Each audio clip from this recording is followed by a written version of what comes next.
Hello everyone, I am Akash, your maths teacher. आज हम अपना नया चैप्टर स्टार्ट करते हैं। Chapter number 9, some application of trigonometry. 8th chapter में हमने ट्रिग्नोमेट्री के बारे में पढ़ा, जो साइन कोस की टेबल थी वो की। आज वाला जो चैप्टर है, एक उसमें टेबल यूज होगी हमारी, जिसमें साइन 30 की क्या वैल्यू है, कोस 30, टेंजेंट 45 एक्सेट्रा। तो एक हमें वो टेबल याद हो पूरी की पूरी कि भाई किसकी वैल्यू कुछ भी पूछी जा सकती है, और एक हमें एंगल गिवन होगा। जैसे चैप्टर की शुरुआत करें हम, हमारे पास 8th चैप्टर में क्या होता था कि कोई दो साइड हमें गिवन होती थी, वो चाहे एक हाइपोटेन्यूज हो, बेस हो, परपेंडिकुलर हो।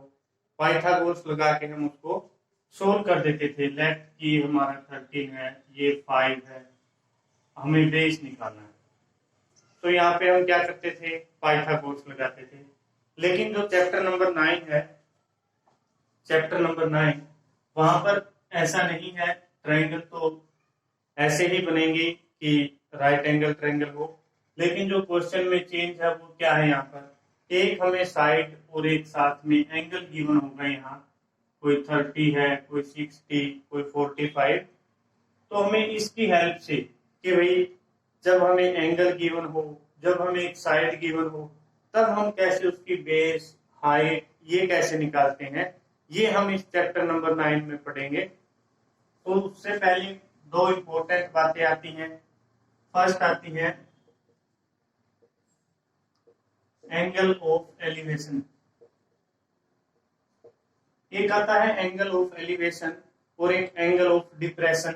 उसके बारे में देखिए क्या है एंगल ऑफ एलिवेशन। सबसे पहले लेट कि हम यहां खड़े हैं, यहां कोई खड़ा है इस पॉइंट पर और इसका नाम है ए, यहां बी और यहां सी। कोई ए पॉइंट पर खड़ा है, उसकी आंखों से जो ये कॉन्टैक्ट है, आई ऑफ कॉन्टैक्ट है, उसका ए का सी के साथ, यानी जब भी हम नीचे से ऊपर की तरफ देखते हैं तो एंगल ऑफ एलिवेशन होता है हमारा। जो यहाँ मैंने 30 डिग्री लिखा है, ये एंगल ऑफ एलिवेशन है, एंगल ऑफ एलिवेशन। तो हमें ये ही सीखना है कि भी एंगल ऑफ एलिवेशन क्या है। जब भी नीचे से ऊपर की तरफ देखा जाएगा वो हमारा एंगल ऑफ एलिवेशन होगा। एग्जाम्पल ले लेते हैं, जैसे बच्चे क्लास में बैठे होते हैं, जब भी टीचर पढ़ाता है तो बच्चे बेंच से ऊपर ऐसे देखते हैं। जब भी ऊपर की तरफ देखते हैं हम किसी चीज को, उड़ते हुए काइट को या किसी एरोप्लेन को या किसी ऊंची मीनार को, तो हमारा क्या होता है, एंगल ऑफ एलिवेशन होता है। और यहाँ पर अगर लिखा जाए कि line of site slide, line of slide हमारा जब भी नीचे से ऊपर की ओर देखेंगे एंगल ऑफ एलिवेशन बनेगा। क्या बनेगा, एंगल ऑफ एलिवेशन। आप अपनी लैंग्वेज में लिखिए कि नीचे से ऊपर की ओर, जब आप नीचे से ऊपर की ओर देखते हैं तो एंगल ऑफ एलिवेशन बनेगा। एक आता है आपका angle of depression. Angle of depression हम कहते हैं कि ये तो डिप्रेशन में चला गया, मतलब सोच चिंता जब कोई ज्यादा कर लेता है उसको बोलते हैं डिप्रेशन में चले जाना, यानी वो नीचे चला जाता है, तो उसको क्या बोलते हैं, डिप्रेशन में। यहाँ एग्जांपल लेते हैं हम, अगर कोई बच्चा यहाँ खड़ा है घर की छत पर और वो नीचे देखता है कि उसके गेट पर कौन आया है, उसके गेट पर कौन आया है, तो वो क्या होता है उस केस में, बच्चा यहाँ खड़ा है घर की छत पर और अपने छत के ऊपर से देखता है कि गेट पर नीचे कौन आया, यहाँ उसका गेट है मान लिया घर का, यहाँ कौन आया है। या छत पर खड़ा होकर जब वो अपने घर से गाड़ी देखता है अपनी कि लोन में है या नहीं है, तो ये एंगल ऑफ डिप्रेशन। जब ऊपर से नीचे की तरफ देखते हैं तो एंगल ऑफ डिप्रेशन बनता है। तो यहाँ मान लिया 45 बना है, तो एंगल ऑफ डिप्रेशन क्या हमारा, जब भी नीचे से ऊपर की ओर देखते हैं तो एंगल ऑफ डिप्रेशन बनता है। और हम एंगल ऑफ एलिवेशन क्या है भाई, जब भी कहां देखते हैं, नीचे से ऊपर की ओर एंगल ऑफ एलिवेशन। और एंगल ऑफ डिप्रेशन कहां बनता है हमारा भाई, जिस केस में हम ऊपर से नीचे की तरफ देखते हैं तो एंगल ऑफ एलिवेशन कहां हमारा, एंगल ऑफ डिप्रेशन। जब भी आप ऊपर से नीचे की ओर देखते हैं, यहां जो एंगल आपका बना है वही एंगल यहां बनता है, यहां जो एंगल बनेगा वो एंगल आपका यहां बन जाता है। इसको हम फिर एंगल ऑफ एलिवेशन में चेंज कर देते हैं। क्लियर है, एंगल ऑफ डिप्रेशन है हमारा, यहां बन गया angle of depression, angle of depression. Angle of depression अगर हमारा यहां बन जाता है तो हम जब उसको चेंज करते हैं एंगल ऑफ एलिवेशन में तो हमारा यहां बन जाएगा एंगल को, क्योंकि इधर वाला कोण और इधर वाला कोण इक्वल होता है। जब भी कोई दो पैरेलल लाइन की स्टेटमेंट आपने पढ़ी होगी, ट्रांसवर्सल लाइन जब उनको कैंसिल आउट करती है, जब कोई दो पैरेलल लाइन है ट्रांसवर्सल लाइन उसको कैंसिल आउट करती है, तो उसमें आपने पढ़ा होगा कौन कौन से एंगल इक्वल होते हैं, आउटर एंगल, इंटीरियर एंगल। तो ये स्टेटमेंट हमने पढ़ी है। तो हम अब क्या करेंगे, हमारे पास दो पोजीशन है, एंगल ऑफ एलिवेशन जब नीचे से ऊपर देखते हैं, एंगल ऑफ डिप्रेशन जब ऊपर से नीचे देखते हैं। हमें क्वेश्चन में सबसे पहले डायग्राम बनाना आना चाहिए। जब हम डायग्राम बना लेते हैं तो क्वेश्चन सोल्व कर लेते हैं। और इस डायग्राम के लिए ही आपको ये बताया है, एंगल ऑफ एलिवेशन नीचे से ऊपर की ओर, एंगल ऑफ डिप्रेशन ऊपर से नीचे जब हम देखते हैं वो। क्वेश्चन देखिए, क्वेश्चन में आपको ज्यादा क्लियर हो जाएगा। हाइट और डिस्टेंस हम इसमें निकालना सीखेंगे, और स्टेटमेंट से आपको डायग्राम अगर क्लियर हो जाता है तो बड़ा इजी होता है। फर्स्ट क्वेश्चन में आपको डायग्राम गिवन है, a circus artist is climbing a 20 metre long rope. 20 metre की लंबी रस्सी है, जो सर्कस है उसके अंदर कोई आर्टिस्ट है वो उसके ऊपर से चढ़ता है। Which is tightly stretched and tied from the top of a vertical pole to the ground. देखिए आपको एक बार डायग्राम बनाता हूं, मैं फिर समझाता हूं। ये वो रोप है, रस्सी है आपकी 20 मीटर की रोप है, ये आपका पोल है, और यहाँ पे उसने ए दिया है, बी और सी, यहाँ आपका एंगल 90 डिग्री का रहेगा, यहाँ 30 डिग्री। ये आपका एंगल ऑफ क्या है, एलिवेशन है। ये पोल है, कहता है कि जो रोप है उसको यहाँ बांध दिया गया है और यहाँ बांध दिया गया है, जो पोल है उसके टॉप पर और ग्राउंड पर। Find the height of the pole, भाई ये निकालनी है ए बी। इसका नाम अगर आप एच लिखो, एच लिख लेना, अगर ए बी लिखना चाहो तो ए बी लिख सकते हो। If the angle made by the rope with the ground level is 30 degree, कहता है इस पोल की हाइट बताइए। यदि रोप ने ग्राउंड के साथ एंगल 30 डिग्री का बनाया हो तो हमें करना क्या होता है क्वेश्चनों में, एक जो गिवन होती है वो स्टेटमेंट लेनी है और एक जो निकालनी है वो, उनके बीच में क्या रिलेशन है वो देखते हैं हम। क्वेश्चन फर्स्ट है आपका, यहां हमने लेट कर लिया कि भाई A B is equal to H height of pole, ये हमने लेट किया। एंगल है 30 डिग्री, एंगल ऑफ एलिवेशन अगर आप लिखना चाहें। ए सी हमें गिवन है 20 metre.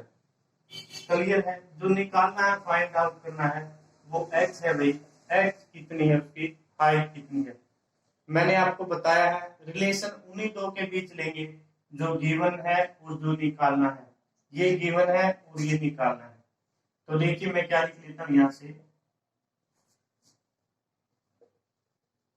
From triangle ABC, ABC triangle से एसी, कुछ भी लिखिए आप, मैंने लिख दिया यहाँ पर A B upon A C, A B upon A C.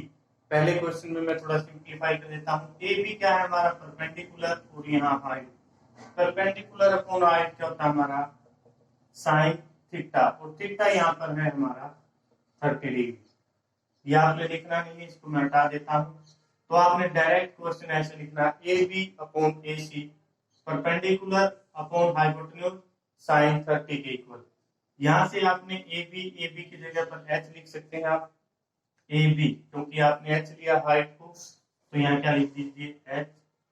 ए सी आपको गिवन है 20 है, तो 20 साइन 30 क्या होता है भाई, साइन 30 होता है 1/2। क्रॉस मल्टीप्लाई, इसको यहाँ पर इसको यहाँ पर, ये यहाँ और ये यहाँ, तो क्या हो जाएगा 2h इज इक्वल टू 20, तो h इज इक्वल टू 20/2, 2 की टेबल से 10, यानी जो हाइट है तो हम क्या लिखेंगे A B is equal to h 10 metre, यहाँ आ गई हमारी हाइट। क्लियर है सभी को? उन्हीं दो चीजों के बीच में रिलेशन लेना हमने, जो दिया है और जो निकालना है उनके बीच में रिलेशन। किस तरह की ट्रायंगल बनती है, कौन सा एंगल बनता है, वो आप देख लेंगे। सेकंड क्वेश्चन देखिए,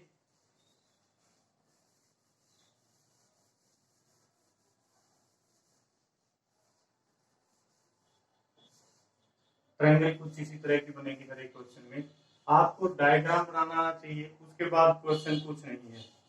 कहता है a tree break due to storm, एक पेड़ है तूफान के कारण टूट गया जब तूफान आया, and broken part bend so that the top of the tree touch the ground. वो इस तरीके से टूटा है कि जो उसका ऊपर वाला सिरा है वो क्या करता है, जमीन को छूता है। लेट कर लेते हैं हम, ये कोई पेड़ है, अब यहां से वो टूट गया, ये कोई पेड़ था और यहां से वो टूट गया, इसका नाम हम रख देते हैं ए, यहाँ पर बी और यहाँ पर सी। ए सी कोई पेड़ है, वो बी पॉइंट से टूट गया और यहां से टूटने के बाद ये सिरा है जो यूं नीचे आ गया जमीन की तरफ, यानी ये यहां इसको टच करता है। क्लियर है? क्या किया, ए सी एक पेड़ था, बी पॉइंट से टूट गया वो बीच से कहीं से, और जो सी सिरा है वो यहां आ गया, उसका कहा गया यहां पर। अब हमें निकालना क्या है, कहता है bend so that the top of the tree touch the ground. वो इस तरीके से आया कि उसका सी पॉइंट यहाँ आ गया, इसको हम सी डैश लिख लेते हैं। जो सी पॉइंट था वो यहाँ आ गया। अच्छा, making an angle 30 degree with, जो ग्राउंड है ग्राउंड के साथ एंगल बनाता है वो 30 डिग्री का। The distance between the foot of the tree to the point where the top touch the ground is 8 metre. कहता है जो ट्री है उसका फुट, ये ट्री है भाई उसके पांव है, और जो पेड़ का टॉप सिरा है वो यहाँ आया है, उनके बीच का डिस्टेंस 8 मीटर है। क्लियर है? Find the height of the tree, निकालना क्या भाई, इसके अंदर हाइट निकालनी है। हाइट कितनी है, बहुत से बच्चे इसको निकाल देते हैं ए बी को और कहते हैं ये हाइट है। नहीं भाई, ए बी और बी सी दोनों मिला के हाइट है, तो हम क्या लिखेंगे, let A C is a tree, A C कोई ट्री है, ए सी डैश 8 मीटर है। अब हम निकालते हैं, मैंने आपको बताया है उन दो के बीच रिलेशन लेंगे आप, जो आपको गिवन है और जो नहीं गिवन है। हमें ये गिवन है, ये नहीं गिवन, ये निकालना है, तो हम एक बार इसके और इसके बीच में रिलेशन ले लेते हैं। ए बी को आप ए बी लिखिए, एक्स वाई जो आपकी मर्जी है, मैंने इसको एक्स मीटर लिख दिया। तो A B, let A B is equal to X metre, A B X metre मेरा रिलेशन इन दो के बीच में लेता हूं। तो क्या लिख दूं मैं, A B upon A C dash from triangle A B C, वो आप लिख लेंगे from triangle A B C dash, A B C dash से मैंने लिख दिया A B upon A C dash. तो यहाँ पर परपेंडिकुलर अपॉन बेस हमारा होता है टेंजेंट, और टेंजेंट 30 डिग्री। क्या हो गया भाई यहाँ पर टेंजेंट 30 डिग्री। अब आपको पता हो कि हर एक क्वेश्चन में जब भी आप क्वेश्चन को करते हैं कि आपने कौन सा एंगल बनाना है, वो टेंजेंट, साइन, कोस, किसी में भी आप बना सकते हैं। तो आपने क्या किया, यहाँ से A B upon A C dash लिख लिया। तो ए बी आपने एक्स लिखा है, ए बी की जगह पे एक्स, ए सी डैश आपका 8 मीटर है। अब टेंजेंट 30 की आपको टेबल से वैल्यू आई, वो क्या है आपकी 1/√3। क्रॉस मल्टीप्लाई इसकी यहाँ पर, इसकी यहाँ पर, तो यहाँ से क्या होगा, ये डायरेक्ट यहाँ चला जाएगा, तो √3 x is equal to 8, x is equal to √3 उधर जाएगा तो डिवाइड में। और मैंने क्या कहा भाई, जो भी ट्रायंगल के 8वां और 9वां चैप्टर से क्वेश्चन है, अंडर में कोई भी टर्म अगर डिनोमिनेटर में है वो अपसगुन है, उसको आप चेंज करेंगे। तो x इज इक्वल टू 8/√3 है, ऊपर नीचे √3 से मल्टीप्लाई, तो ऊपर मल्टीप्लाई होने के बाद 8/√3 और √3 के √3 के साथ कंप्लीट 3, ये x की वैल्यू हमने निकाल दी, वो कितनी आई है 8√3/3 मीटर। क्लियर है। अब हमें ये वैल्यू निकालनी है, इसका नाम अगर आप y रखना चाहते हो तो यहाँ भी y होगी, क्योंकि जो ये डिस्टेंस है वो ही यहीं पर आया है। क्लियर है। तो आप अब इसके बीच में रिलेशन ले सकते हैं, इसके और इसके बीच में भी, इसके और इसके बीच में भी, जो आपको गिवन है। लेट मैं इन्हीं दो को ले लेता हूं, इन्हीं दो को क्या लिख दिया मैंने, from triangle A B C dash. दोबारा फिर इसी ट्रायंगल से मैंने x की वैल्यू निकाल दी, अब किसकी वैल्यू चाहिए भाई, y की। तो y की वैल्यू के लिए लिख दिया मैंने A C dash upon B C dash. A C मेरा बेस है, base upon hypotenuse, base upon hypotenuse क्या था भाई, कोस थीटा, और थीटा है यहाँ पर 30 डिग्री, कोस थीटा, और थीटा क्या है यहाँ पर मिला 30 डिग्री है। तो यहाँ क्या लिखेंगे आप, ए सी डैश 8 मीटर है, बी सी डैश की जगह पर y है, और कोस 30 की आपको वैल्यू आए, जो साइन 60 की होती है वही आपकी कोस 30 की, यानी √3/2। क्लियर है, कोई डाउट नहीं। क्रॉस मल्टीप्लाई करिए, y यहाँ चला जाएगा, ये यहाँ, तो यहाँ से √3y इज इक्वल टू 16, तो y किसके इक्वल आता है, 16 या √3 नीचे, √ हमें चाहिए नहीं, अपसगुन है तो ऊपर नीचे √3 से, तो यहाँ से 16√3/3 मीटर। हमने x और y दोनों की वैल्यू निकाल दी, हमें तो ट्री की हाइट चाहिए, तो यहाँ क्या लिखेंगे, y की जगह पर 16√3/3 मीटर। तो जब आप हाइट ऑफ ट्री निकालोगे तो दोनों को ऐड करोगे, A B plus B C, तो यहाँ लिख लेते हैं हाइट ऑफ ट्री, यहाँ लिख दिया मैंने A B plus B C. A B था मेरा x प्लस वाई, x की वैल्यू है 8√3/3 और y की है 16√3/3। कुछ भी नहीं किया, हाइट ऑफ ट्री क्या थी भाई, यहाँ से यहाँ, तो यहाँ से यहाँ, यानी कंप्लीट लेंथ थी ट्री की, तो दोनों को ऐड कर लिया x और y को, दोनों में एलसीएम मेरा 3 आया है, तो यहाँ से 8√3 प्लस 16√3, कैलकुलेशन आपकी अपनी, तो दोनों को ऐड करिए, दोनों एक जैसे हैं, तो क्या हो गया 24√3/3, 3 की टेबल से 8, तो 8√3 मीटर, ये हमारी हाइट ऑफ ट्री है। चैनल को लाइक, शेयर और सब्सक्राइब जरूर करें, बेल आइकन को प्रेस करें। Thank you students.